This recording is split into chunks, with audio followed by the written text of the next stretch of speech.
Dubai তথা সংযুক্ত আরব আমিরাত ইউএই প্রবাসীদের জন্য এবং বাংলাদেশ থেকে যারা নতুন করে যাওয়ার কথা ভাবছেন তাদের জন্য 2026 সালে বেশ কিছু গুরুত্বপূর্ণ ও ইতিবাচক পরিবর্তন এসেছে। সোশ্যাল মিডিয়া বা ইউটিউবে বিশাল সুখবর শিরোনামে যে বিষয়গুলো নিয়ে আলোচনা হচ্ছে তার আসল ও সঠিক তথ্য নিচে পরিষ্কারভাবে তুলে ধরা হলো। 1. ওয়ার্ক ভিসা ও ইমিগ্রেশন আপডেট 2026। বৈধভাবে কাজের ভিসা চালু। বাংলাদেশিদের জন্য সংযুক্ত আরব আমিরাতের কাজের ভিসা এমপ্লয়মেন্ট ভিসা সম্পূর্ণ বন্ধ নেই। তবে এখন ভিসা পাওয়ার প্রক্রিয়াটি সম্পূর্ণ কোম্পানির কোটা এবং ক্যাটাগরির ওপর নির্ভর করে। কোম্পানি যদি সরকার অনুমোদিত এবং ভালো মানের ক্যাটাগরি 1 বা 2 হয় তবে তারা বাংলাদেশিদের জন্য এখনও কাজের অনুমতি, ওয়ার্ক পারমিট ও ভিসা বের করতে পারছে। দক্ষ ও কারিগরি পেশায় জোর। সাধারণ লেবার ভিসার চেয়ে IT professional, engineer, technician, sales expert এবং দক্ষ চালকদের ড্রাইভার্স ভিসা খুব দ্রুত ও সহজেই অনুমোদন দেওয়া হচ্ছে। 5 বছরের গ্রিন ভিসা।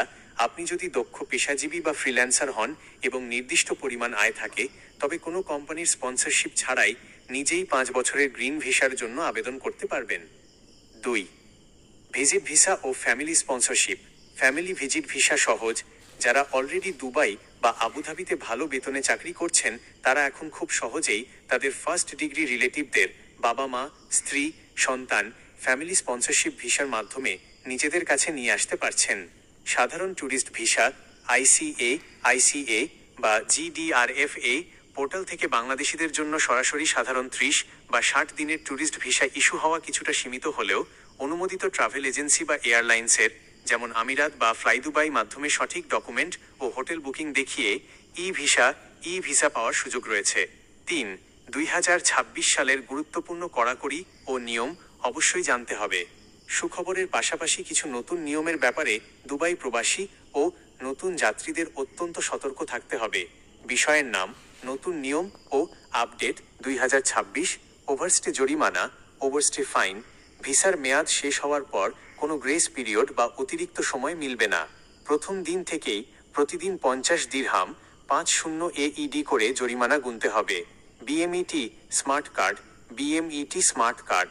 বাংলাদেশ থেকে কাজের ভিসা নিয়ে আরব আমিরাত যাওয়ার আগে সরকারের বিএমইটি ডাটাবেজে আঙুলের ছাপ, ফিঙ্গারপ্রিন্ট দিয়ে স্মার্ট কার্ড নেওয়া বাধ্যতামূলক। এটি ছাড়া এয়ারপোর্টে ইমিগ্রেশন ক্লিয়ারেন্স মিলবে না। Document attestation.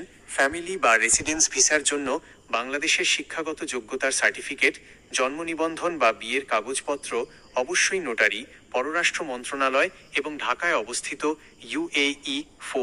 ইউএই দূতাবাস থেকে সত্যায়িত করতে হবে।